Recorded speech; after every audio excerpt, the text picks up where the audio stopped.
My dear friends, welcome to this service of celebration and thanksgiving for the life of David Chase, a life that was well lived across decades and right through to the end. This is a beautiful world, a gorgeous planet that we are given to share and love together. And David has done that with his family in 1,000 different ways. And their gratitude for his life is immeasurable. And we share in that gratitude today, bringing to this circle our own stories, our own memories as well. And in doing so, I think we ennoble ourselves. We bring out the best in us, for that's the kind of life that he lived, reminding us that we are called, invited to cherish it, to love it, and to share it with those that we love and with our neighbors as well.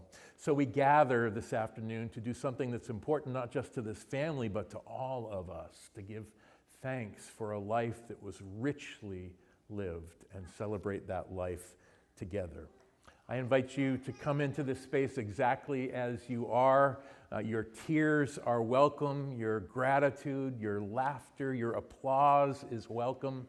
A life that's well lived brings out in us the fullness of our humanity, and we want to share that with one another and with the marvelous Chase family, both here this afternoon and downstairs as we gather for a reception as well. We are broadcasting this service on YouTube so that, especially so that two of David's daughters-in-law can share in this experience and others as well. We especially want to note that Sharon is in Boston fighting the fight of her life and not able to be with us and not able to give thanks in this space for a life that she loved, but she's doing it from Boston and she's watching on YouTube. The camera is here in the balcony. Can you all turn and wave to David's family and to Sharon? And we acknowledge that we are a great big circle of love in this space and that we really are all together.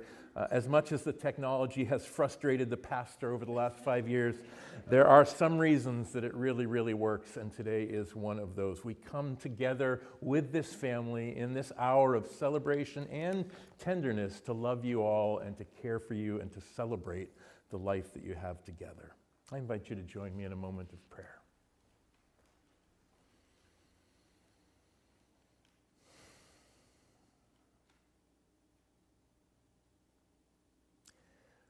O great Spirit, with every breath that we draw, we experience the fullness of your life in us. You have not created us to suffer. You have not created us to hurt. You have created us to live fully and love boldly on this planet that you have created with joy and wonder. We give thanks this afternoon for David Chase, for the ways that he lived his life, for the ways that he faced life's inevitable challenges, for the ways that he persisted. We thank you for the strange ways of David's life and for the beautiful things that he did for all of us. We thank you for the wholeness of the man who gave so much to his family, to his community, and to his country. May you draw near to us, O God, that in our memories, in our prayers, in our singing, we might be reminded once again of all that we are and all that we can be. A family of love, a circle of kindness and gratitude.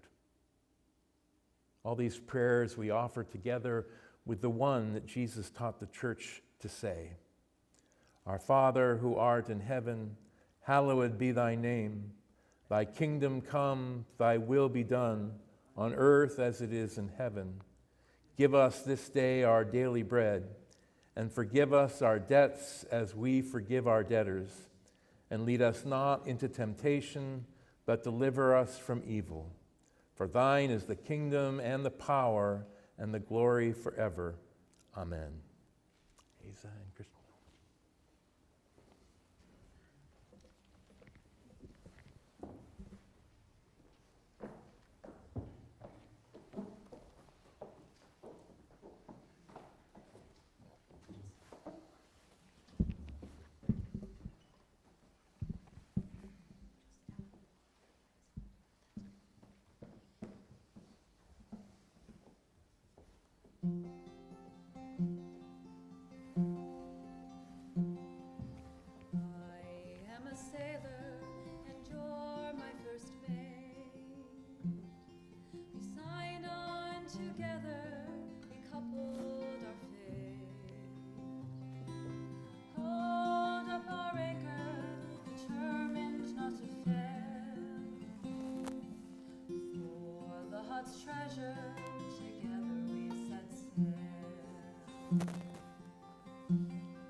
we started the voyage, there was just me and you.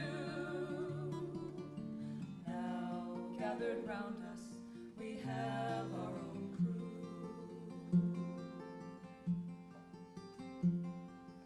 And together, we're sailing this ship. We've built it with care to last the whole trip. Our true destination is not marked on any charts. We're navigating for the shores of the heart. Life is an ocean and love is a boat in troubled waters that keeps us afloat. When we started the voyage, there was just me and you. Now, gathered round us, we have our own crew. Life is an ocean and love is a boat in troubled waters that keeps us afloat. When we started the voyage, there was just me and you. Now, gathered round us, we have our own crew.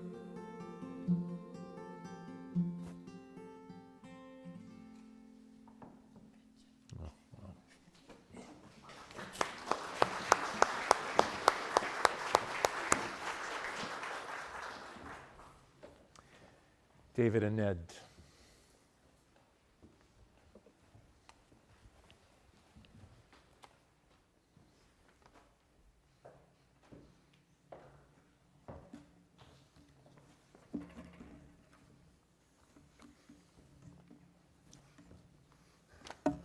Well, welcome again to everyone for joining us today. And in keeping with my mom's wishes, honoring her request, I'm going to keep it as light and as joyous as possible. Help me to get through it as well. So as I thought about what I would say today, I reflected on the last few weeks, days, and hours that we had with our dad reminiscing before he passed. And what struck me was an immense and overwhelming sense of gratitude. And gratitude will be the theme for my comments today. I found a quote that I think captures what we're feeling. It's from the theologian Dietrich Bonhoeffer, and it goes like this. There's nothing that can replace the absence of someone dear to us, and one should not even attempt to do so. The more beautiful and full the remembrances, the more difficult the separation. But gratitude transforms the torment of memory into silent joy. One bears what was lovely in the past not as a thorn, but as a precious gift deep within, a hidden treasure of which one can always be certain. So our father was always a part of our lives. While there are many accolades and professional accomplishments, many of which you have read about or know of personally, it was his commitment to family and the sheer joy that he experienced watching us grow, reveling in our successes and accomplishments that gave him strength and purpose. And for that, we are eternally grateful. Every part of our dad, physical, spiritual, moral, and ethical, has been passed on to his children, grandchildren, and great-grandchild. His love of water, love of flying, love of adventure, skiing, boating, travel, love of tradition, love of spicy foods and hot sauce, and just about anything pickled or soaked in vinegar. He passed on his love of frugality and repurposing things before repurposing became a term of art. I think that might be a holdover trait from the greatest generation, but our dad saved just about everything, from disposable coffee cups to T-shirts and sweaters with strategically placed holes. I think he called them vintage. I can't say for sure who inherited that trait from our dad, but I would think most of us would admit that we have squirreled away a few things over the years that have outlived their shelf life or maybe have become obsolete, but they're meaningful. My dad passed on to us his love of history and genealogy, his love and appreciation for art, antiquity, sense of humor, his love of reading, and lifelong learning. He passed on his love for planning, designing, and building. Our dad could literally build anything. I recall when we were younger, he sketched out and built a deck on our house, I think it was in Hingham, in a weekend. And on one occasion built I think it was a 3-tiered, hurricane-proof set of bunk beds in an afternoon. Although I think, sorry, that was not funny.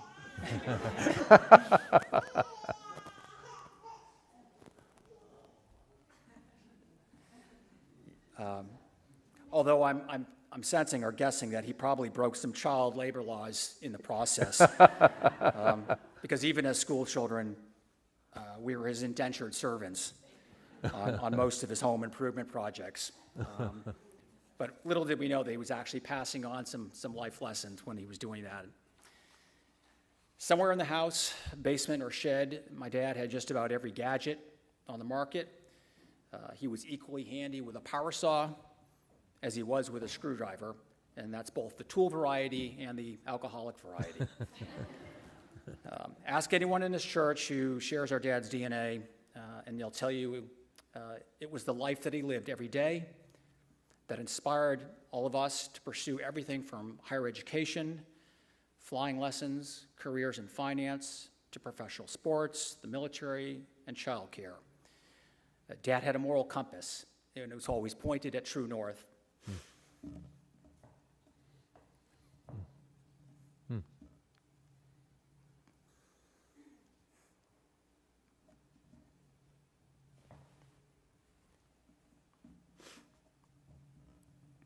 You've heard the phrase, doing the right thing versus doing things right. My dad did both incredibly well, but if he had to choose, I'm certain he would want to be remembered for doing the right thing. You can call it giving people a second, sometimes a third choice or a chance, even when some advised against it. But Dad had compassion, empathy, and decency to take care of people, regardless of their circumstances.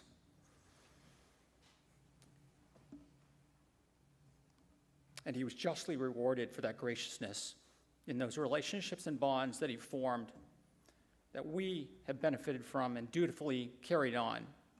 And for that, we're eternally grateful. Our dad was humble. His life's accomplishments are impressive.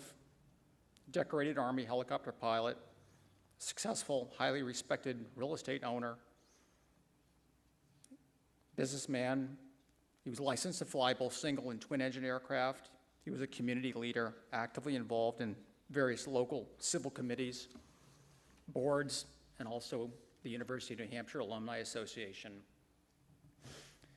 But you wouldn't necessarily know that. He just simply went about his business without fanfare or self-aggrandizement. Although, I must admit, as I was going through some of his papers, I did discover in some of his old military reports some comments by his superiors that my dad had carefully saved in a safe place. And I just want to share one of them from February 23rd, 1961. One of his performance reports when he was in the Army in the 101st Airborne. And I quote, Lieutenant Chase is a tall, slender, and light-complected officer who is well-liked by his superiors and subordinates. He has a striking personality. He uses his own initiative, common sense, and eagerness to complete any task assigned with little or no supervision.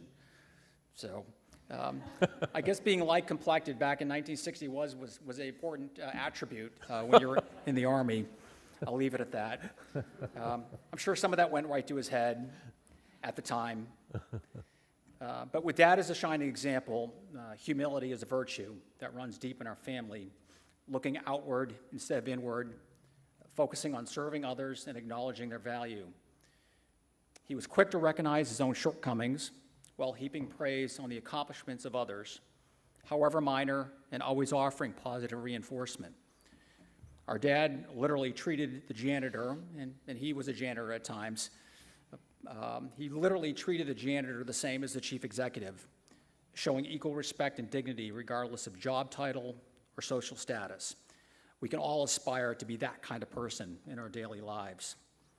Finally, Dad loved to love. Beneath that stoic and sometimes tough exterior, which is a Chase men trait, our dad was deeply in love with his wife and life partner of 7 decades, our dear mom. Through health and sickness, good times and adversity, he was steadfast in his devotion to their marriage and the nurturing of our family. What an amazing gift to us all that we are eternally grateful for.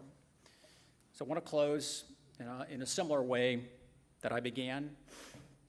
While beautiful memories can be painful to lose, gratitude reframes that pain into peaceful joy, shifting our perspectives to find solace in difficult circumstances. Dad, thanks for the lessons in life, your character, integrity, steady hand in both calm and stormy seas. You made us proud.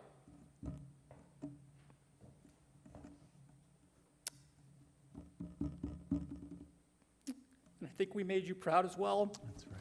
That's right. Thank you.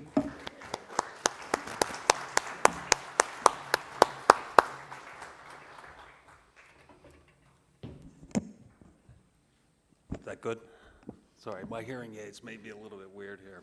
First of all, thank you, everyone, for coming.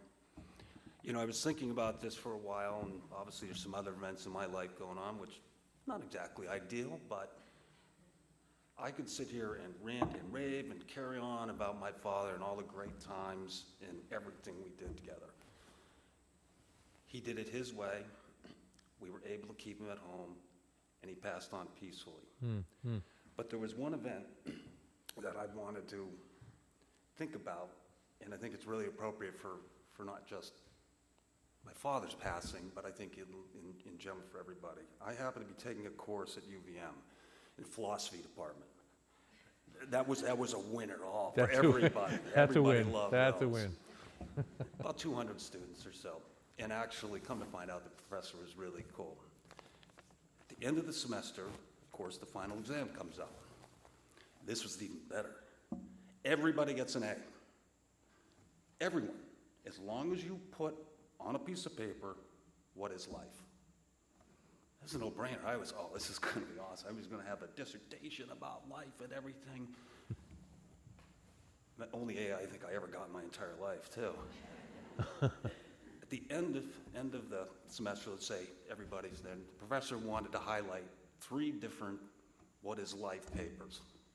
One of them was about reincarnation, and one of them about, this and that, and ghosts and everything else. But then he proceeds to take a piece of paper like this.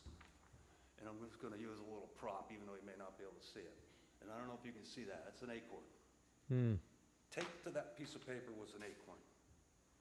And he said, "What is this?" And it said, "That's life."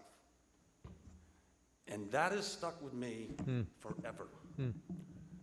This starts as a small little seed and grows and grows and grows for X amount of time. And out of that tree come more seeds. And they plant and grow and grow and grow. And they grow and grow and grow. I'm part of that seed. I'm part of all of this. I have now 2 kids. That will be continued. So as for my father, he will never disappear. He will continue to grow forever. Yeah.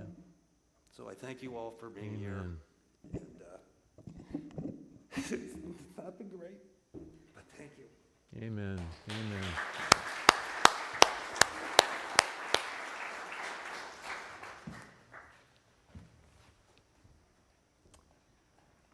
This poem, Sophie and Ethan.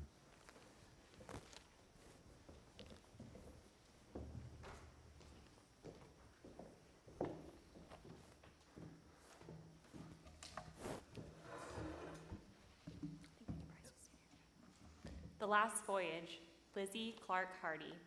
Sometime at eve, when the tide is low, I shall slip my moorings and sail away.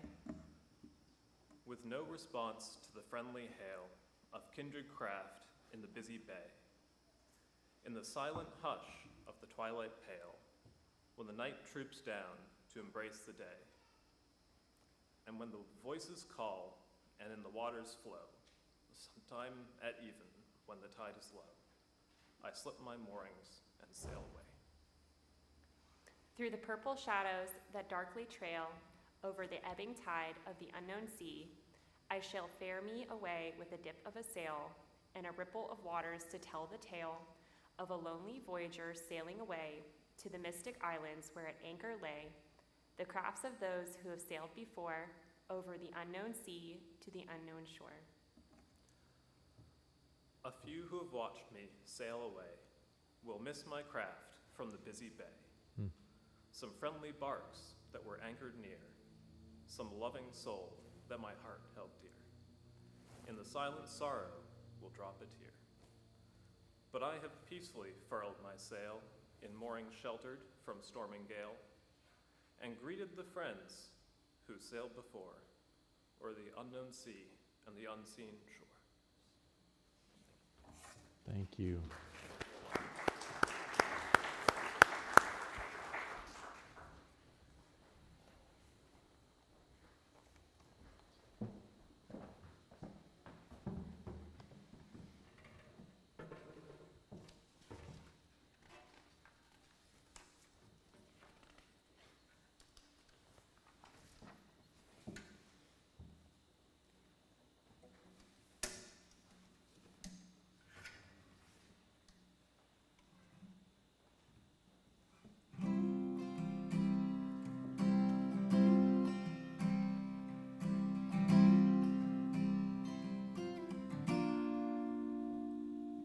I get where I'm going on the far side of the sky.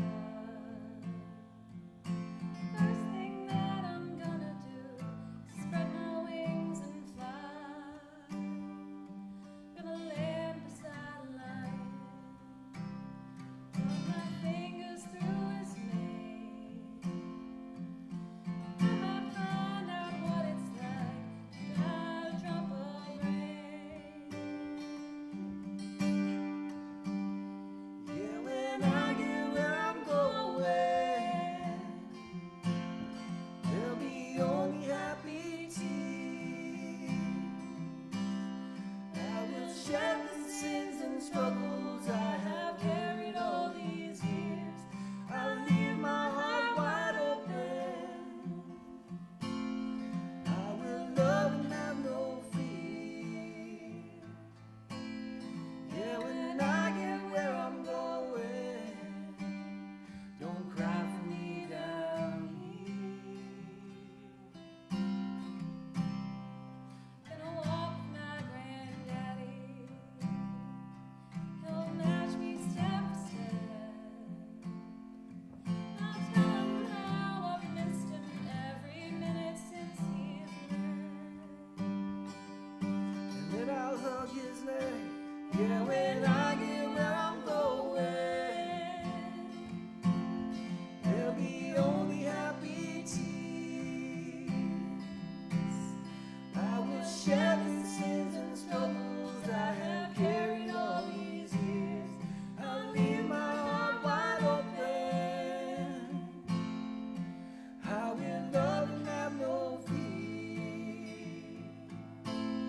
Yeah, when I get where I'm going, don't cry for me down here. So much pain and so much darkness in this world we stumble through. All these questions I can't answer, and so much work to do. But when I get where I'm going, and I see my Maker's face, I'll stand forever in the light of His amazing grace. Yeah, when I get where I'm going,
So, one of the questions that keeps me up at night is what if where I'm going is where I am?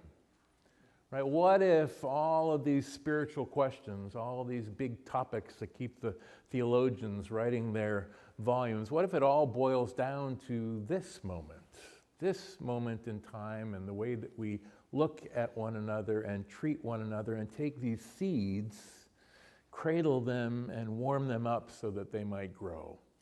So we create this little moment in every church service where we move around and we pass the peace. That's what's coming next. A chance for you to turn to your neighbor with a handshake or a hug and to recognize in this moment all of the beauty and all of the wonder and all of the mystery that you need to live now, in this moment, with this people, at this point in time. Would you stand and share signs of peace with one another?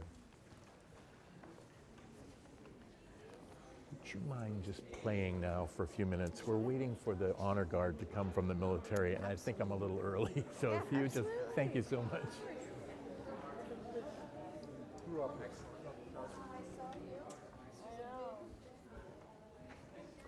Good morning, good afternoon, I should say. Good afternoon. Are we still waiting for the honor guard? Yeah, that's fine. That's okay. I've winged it before. You may be seated.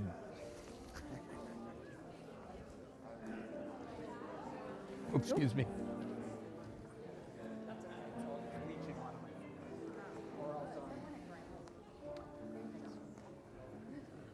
So I've asked her to play for a few minutes while we wait for the honor guard to come. We're just a little bit ahead of schedule. So please be seated, and we'll be fine. So I've asked her to play for just a few minutes while we wait for the honor guard to come. We're a little bit ahead of schedule. So please be seated and enjoy the music. And thank you.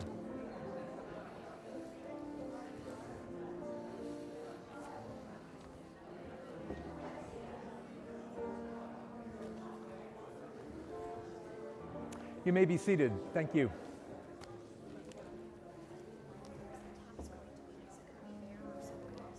Where does the mic need to be for taps? Well, I think taps will be strong enough. Okay. It's a trumpet. Still where? Here, maybe. Yeah. The here?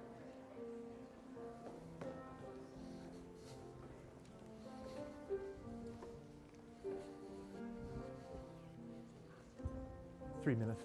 Did they call? Oh, good. Perfect.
Please.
Would you please stand?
Friends, it is good that you have been here today. It is good that we have been here today together to sing, to pray, to weep, to laugh, and to give thanks for David's life. On behalf of Marianne and Diane and Susan and David and Ned and their wonderfully extended family, I thank you for being here. I hope that you'll join us for a reception downstairs through this door to my right. All kinds of mementos and pictures, more ways to remember David's amazing life, and most importantly, opportunities for you to interact and to share some memories with David's family. Please, please join us. Let's continue this conversation together and live with immense gratitude for the gifts that we've been given. Please be seated.